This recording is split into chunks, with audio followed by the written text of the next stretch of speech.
Assalamualaikum warahmatullahi wabarakatuh. Materi Sistem Saraf, pelajaran biologi kelas 11, MIPA semester genap. Kompetensi inti 3. Memahami, menerapkan, menganalisis, dan mengevaluasi pengetahuan faktual, konseptual, prosedural, dan metakognitif berdasarkan rasa ingin tahunya tentang ilmu pengetahuan, teknologi, seni, budaya, dan humaniora dengan wawasan kemanusiaan, kebangsaan, kenegaraan, dan peradaban terkait penyebab, fenomena, dan keajaiban, serta menerapkan pengetahuan prosedural pada bidang kajian yang spesifik, sesuai dengan bakat dan minatnya untuk memecahkan masalah. Kompetensi inti keempat, mengolah, menalar, menyaji, menciptakan dalam ranah konkret dan ranah abstrak terkait dengan pengembangan dari yang dipelajari di sekolah secara mandiri, serta bertindak secara efektif dan kreatif dan mampu menggunakan metode sesuai kaidah keilmuan. Kompetensi dasar 39.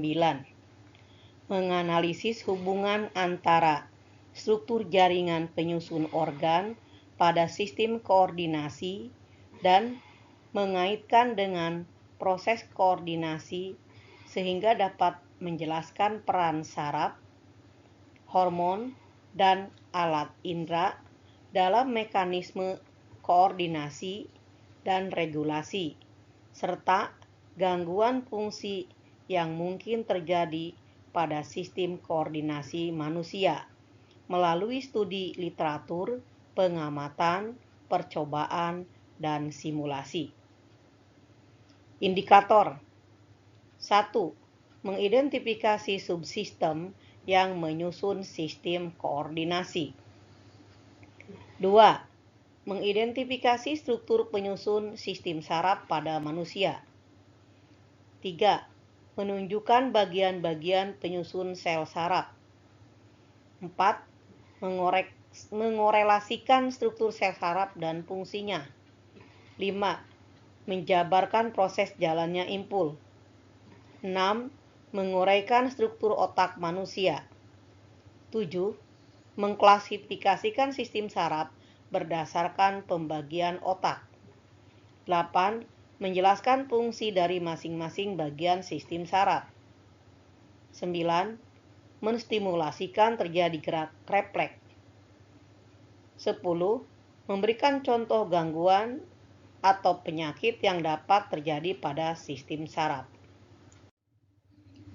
Kompetensi dasar 49. Menyajikan hasil analisis data dari berbagai sumber, studi literatur, pengamatan, percobaan, dan simulasi. Pengaruh pola hidup dan kelainan pada struktur dan fungsi organ sistem koordinasi yang menyebabkan gangguan sistem saraf dan hormon pada manusia melalui berbagai bentuk media informasi. Indikator: mengidentifikasi struktur penyusun sistem saraf melalui gambar. 2. Mensimulasi terjadinya gerak refleks. 3. Mengukur jarak bintik buta dari teman sekelasnya. 4. Membuktikan adanya pembagian daerah pengecap pada lidah. Sistem saraf secara umum mengatur setiap kegiatan dalam tubuh dijalankan oleh sel neuron dan neuroglia. Kedua, impul terjadi karena adanya rangsangan berupa listrik, mekanik, panas, osmotik, dan kimia.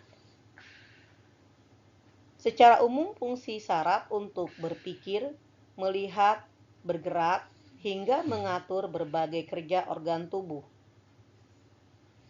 Fungsi lain yang utama adalah mengkoordinasikan semua proses metabolisme dan aktivitas tubuh bersama hormon dan indera. Cara kerja sistem saraf. Sistem saraf bekerja dimulai dengan adanya stimulus diterima oleh reseptor, misalnya indera, lalu dibawa oleh saraf sensori menuju saraf pusat atau saraf konektor di sumsum tulang belakang, lalu dibawa lagi oleh saraf motorik menuju efektor. Neuron secara morfologi terdiri dari bagian-bagian tertentu, yaitu 1 dendrit, 2 badan sel, 3 nukleus, 4 sel sekuan, selubung mielin, 6 nodus Ranvier, 7 sinapsis. Sel saraf atau neuron adalah sel yang mengantarkan impul atau rangsangan dari reseptor, misalnya panca indera, ke otak dan sebaliknya. Neuron bertanggung jawab atas gerak sadar dan gerak refleks. Neuron tersebut membentuk suatu sistem saraf pada manusia. Fungsi bagian-bagian neuron. 1. Dendrit. Dendrit merupakan percabangan dari badan sel saraf yang berupa tonjolan sitoplasma yang pendek dan bercabang-cabang. Fungsi dendrit ialah untuk menerima dan menghantarkan rangsang ke badan sel. 2. Badan sel. Badan sel memiliki sitoplasma, nukleus atau inti sel, dan nukleolus atau anak inti sel. Fungsi badan sel ialah untuk menerima impuls rangsangan dari dendrit dan meneruskannya ke neurit atau akson. Inti sel atau nukleus. Inti sel saraf yang berfungsi sebagai pengatur kegiatan sel saraf atau neuron. Memiliki kromosom dan DNA yang berfungsi untuk mengatur sifat keturunan dari sel tersebut. 4. Neurit. Neurit atau akson ialah serabut sel saraf panjang yang merupakan penjuluran sitoplasma badan sel. Di dalam neurit terdapat benang-benang halus yang disebut neurofibril yang dapat menghantarkan impuls saraf dari badan sel ke dendrit sel yang lain. 5. Selubung mielin. Selubung mielin ialah selaput pembungkus neurit. Banyak mengandung lemak dan bersegmen-segmen. Lekukan di antara dua segmen disebut nodus Ranvier. Selubung mielin dikelilingi oleh sel sekuan. Sel yang memproduksi selubung mielin disebut dengan sel glial atau oligodendrosit.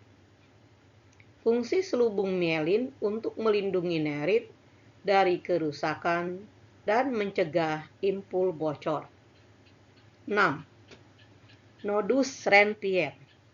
Nodus Ranvier ialah bagian pada neurit yang tidak terbungkus selubung mielin. Fungsi utamanya sebagai loncatan untuk dapat mempercepat impuls saraf ke otak atau sebaliknya. 7. Sel sekuan.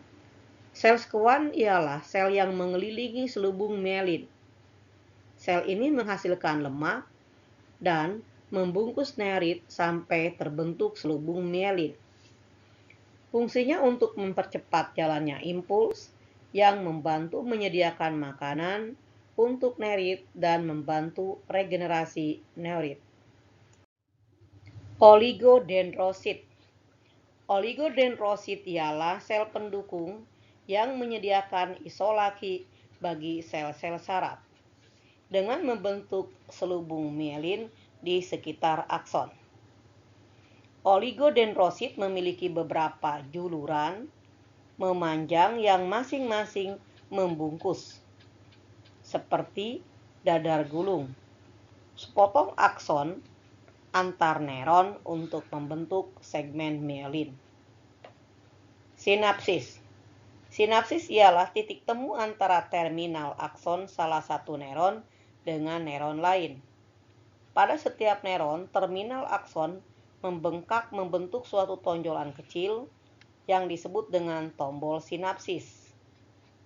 Pada setiap sinapsis terdapat celah sinapsis yang menyediakan koneksi antar neuron, yang memungkinkan informasi sensorik mengalir di antara mereka.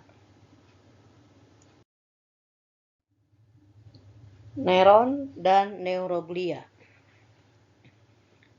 Neuron memiliki bagian dendrit, badan sel, nukleus, akson, nodus Ranvier, sel Schwann, selubung mielin, dan terminal akson. Rangsangan akan bergerak dari dendrit menuju badan sel dan menuju akson. Di sekitar akson terdapat sel glial, sel oligodendrosit yang berfungsi untuk memberikan makan dan memperbaiki kerusakan di sekitar akson. Ada 3 macam neuron.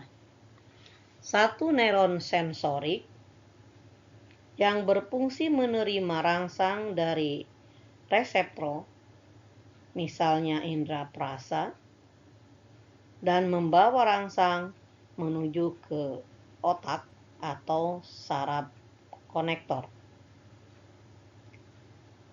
2 neuron penghubung atau neuron konektor yang menerima impuls saraf dari saraf sensorik dan dilanjutkan ke saraf motorik.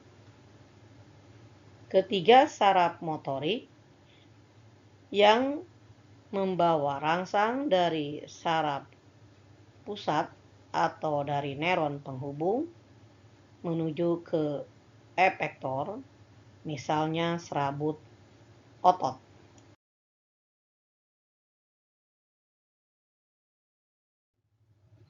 Proses perjalanan impuls terjadi karena adanya potensial aksi. Diawali dari polarisasi, muatan-muatan yang ada di luar membran bersifat positif, di dalam membran bersifat negatif. Setelah terjadi potensial aksi, maka terjadi depolarisasi. Muatan listrik di dalam membran menjadi positif dan di luar membran menjadi negatif. Hal ini akan terjadi terus-menerus seiring berjalannya impuls, sampai terjadi peristiwa repolarisasi kembali. Membran kembali ke potensial istirahat setelah mengalami depolarisasi. Jadi sinapsis itu adalah proses konduksi impuls dari ujung nerit yang satu menuju ujung dendrit dari sel saraf yang lain.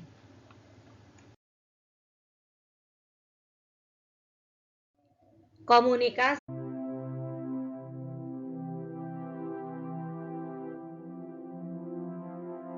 Bagaimana rasa sakit yang kita rasakan saat tangan kita terkena benda panas? Apakah tangan kita bergerak dengan cepat untuk menghindari benda tersebut? Banyak hewan merespon rangsangan lingkungan dengan menggunakan sel-sel khusus yang disebut dengan neuron atau sel saraf. Sebuah rangsangan dideteksi dengan menggunakan reseptor sensorik dan tubuh merespon dengan menggunakan motorik efektor. Sel-sel ini bekerja secara bersama-sama sehingga memungkinkan kita merespon ancaman dengan sangat cepat. Ketika kita menyentuh sesuatu yang panas, reseptor panas pada ujung saraf bebas dari neuron sensorik mendeteksi rangsangan dan mengirim informasi panas ini ke interneuron di sistem saraf pusat. Neuron motorik kemudian mengirimkan respon dari sistem saraf pusat ke otot rangka di lengan kita sehingga menyebabkan otot berkontraksi dan kita pun segera menarik tangan. Penghantaran impuls oleh neuron sensorik tersebut melalui dua cara, yaitu melalui sinapsis dan melalui membran sel. Penghantaran impuls melalui membran sel dapat terjadi karena adanya perbedaan potensial listrik antara bagian luar dan bagian dalam sel. Jika tidak ada rangsangan, neuron dalam keadaan istirahat, di mana bagian luar sel diisi oleh ion natrium dan bagian dalam sel diisi oleh ion kalium, sehingga membuat muatan listrik di luar membran adalah positif, sedangkan muatan listrik di dalam membran adalah negatif. Keadaan seperti ini dinamakan polarisasi. Ketika neuron dirangsang dengan kuat, maka permeabilitas membran plasma terhadap ion natrium berubah. Hal ini menyebabkan saluran ion natrium terbuka dan ion-ion natrium berdifusi ke dalam membran, sehingga muatan sitoplasma berubah menjadi positif. Keadaan seperti ini dinamakan depolarisasi atau potensial aksi. Potensial aksi dibagikan sewaktu Na mengalir masuk melintasi membran. Depolarisasi potensial aksi menyebar ke wilayah di sebelah bagian tersebut, kemudian membalikkan polaritas membran di daerah tersebut. Di sebelah kiri wilayah tersebut, membran mengalami repolarisasi dengan keluarnya ion kalsium melalui kanal potasium. Proses polarisasi repolarisasi ini berlangsung secara berulang.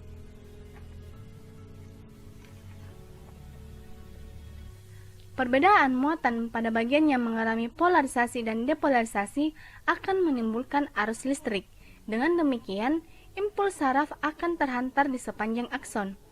Pada akson ada dua bagian, yaitu bagian yang terbungkus oleh selubung melin dan yang tidak terbungkus selubung melin. Pada bagian yang dibungkus oleh selubung melin, perambatan impuls berlangsung dengan proses polarisasi-depolarisasi yang merambat melalui membran. Jika kursor disentuhkan pada salah satu sisi, maka akan terjadi proses pertukaran ion positif ke dalam dan ion negatif keluar, lalu kembali lagi ke posisi semula dan disusul oleh ion di sebelahnya sampai ke ujung. Setelah impuls terhantar, bagian yang mengalami depolarisasi akan mengalami fase istirahat kembali dan tidak ada impuls yang lewat. Waktu pemulihan ini dinamakan fase refraktori. Fungsi utama selubung melin adalah untuk meningkatkan kecepatan impuls. Pada bagian tanpa selubung melin, impuls akan bergerak seperti gelombang.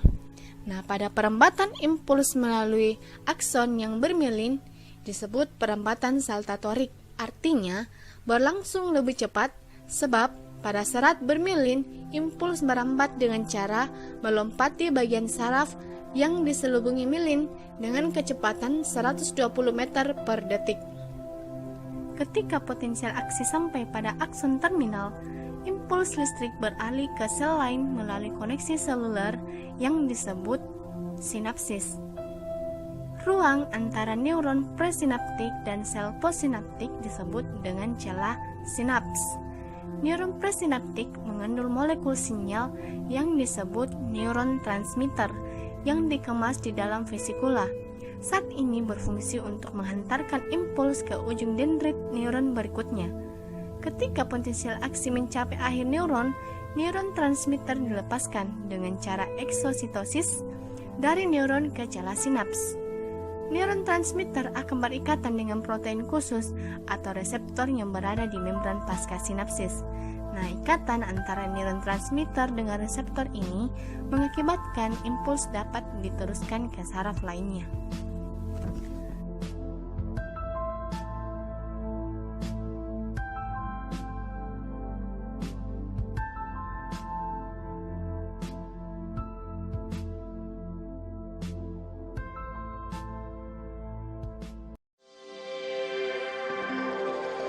Pada bagian ini, kita akan melihat bagaimana impuls dapat melewati celah sinapsis.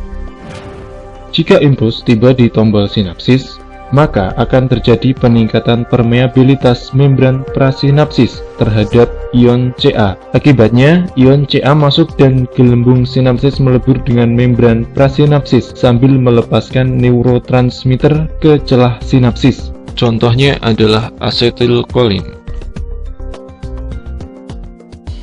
Neurotransmitter berikatan ke bagian reseptor saluran ion di dalam membran pasca sinapsis, sehingga membuka saluran tersebut. Dalam sinapsis, ion Na+ maupun K+ dapat berdifusi melalui saluran tersebut. Setelah neurotransmitter diterima oleh postsinapsis, impuls akan mengalir ke neuron tersebut. Neurotransmitter dilepaskan dari reseptor dan saluran tersebut menutup. Neurotransmitter kemudian akan dihidrolisis menjadi kolin dan asam asetat oleh enzim asetilkolin esterase. Kemudian masuk kembali ke dalam vesikel sinapsis. Demikian tadi proses penghantaran impuls melalui celah sinapsis.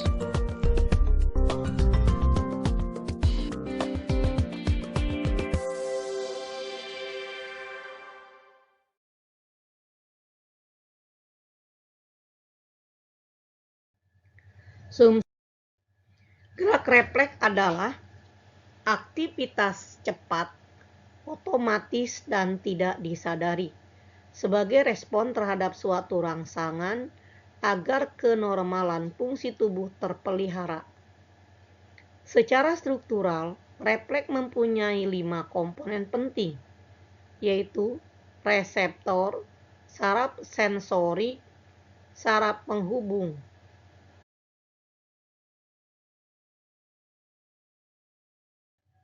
macam-macam gangguan pada sistem saraf.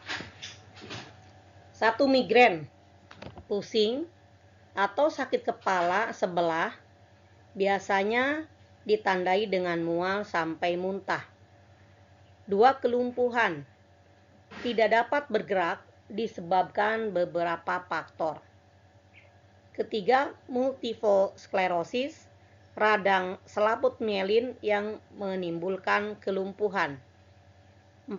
Alzheimer, gangguan pada sel-sel otak dan neurotransmitter.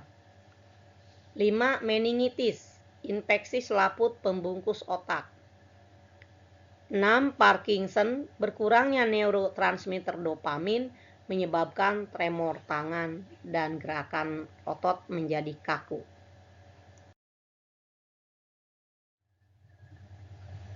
Penyakit yang menyebabkan kelumpuhan adalah stroke, Bell palsy, cedera otak, cedera saraf tulang belakang, polio, sindrom Guillain-Barré, cerebral palsy, multiple sclerosis, myasthenia gravis, amyotrophic lateral sclerosis, ALS.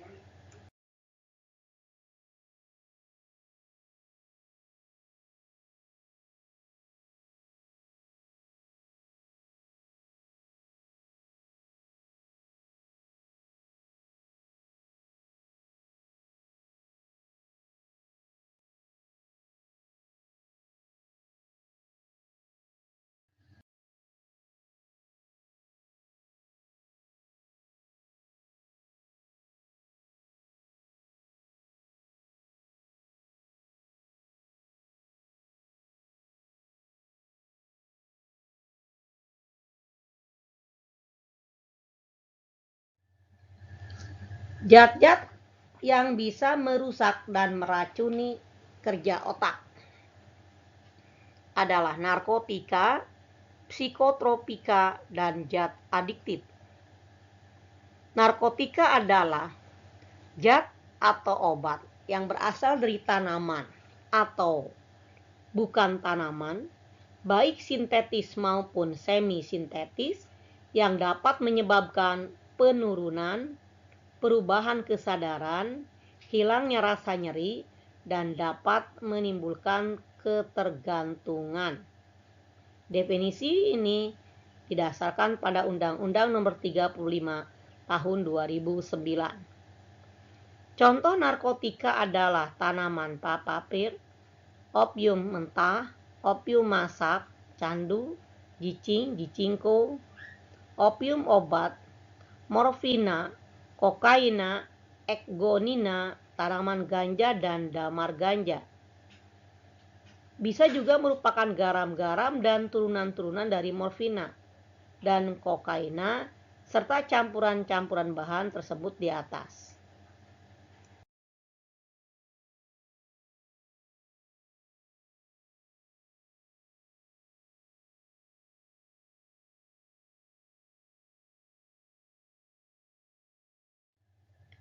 Psikotropika adalah zat atau obat baik alamiah maupun sintetis, bukan kategori narkotika, yang berkhasiat